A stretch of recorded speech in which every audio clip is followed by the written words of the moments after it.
The red booties are actually the very first pair of shoes that I had. My mom put them on me, and apparently in the spring that I was almost 7 or 8 months old, they took me to the garden.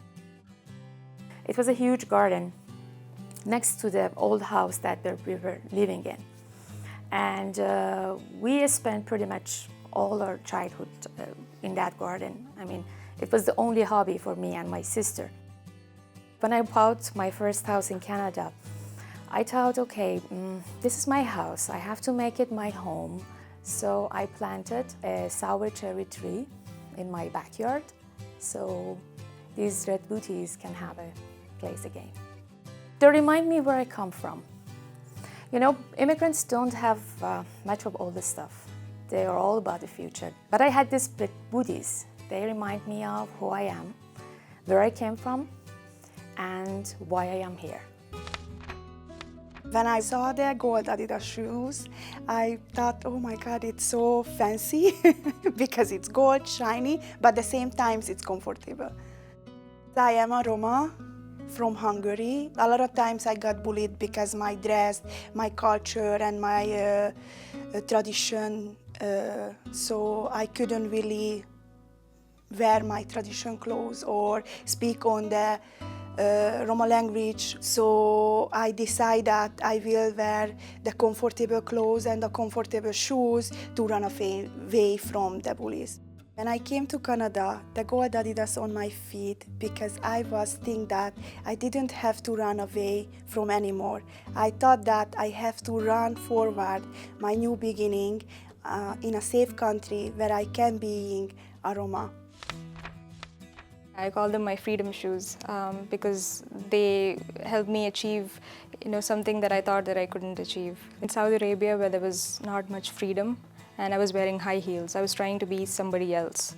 I felt like I was blending in, with trying to blend in. For me, these were the first pair of sandals that I got on my own because everything was bought by my parents. They would choose my clothes or what TV shows I should watch or, everything. So this was a way of, like breaking away from that and doing my own thing. They represent freedom. Freedom from high heels, freedom from so many things. So I wanted them to be part of that journey. I wanted them to be a part of my new life in Canada. Afghan women are getting married at the very early age and they're not allowed to choose their future husband. But my story is entirely different. It's a kind of story of love, which is a taboo subject in Afghan culture. I was lucky to came to Canada to have much freedom to choose whatever I want, even my life partner. I not only wanted to be a princess in white Western dress, but I also wanted to be an Afghan princess. And therefore, in order to represent my own culture in Canada, I ordered a traditional Afghan dress. My mother-in-law in Afghanistan sent it to me.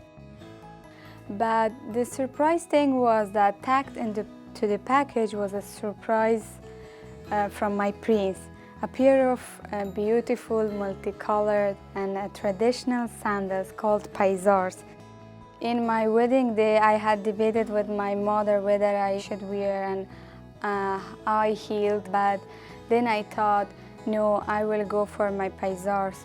Through these shoes, I wanted to carry thousands hidden messages from hidden Afghan women to the world. Relaxes were the iconic footwear in the 1980s Poland. Thick and warm, they were especially good for the lineups. In the 1980s, Poland underwent a severe economic crisis. I was 12 at the time.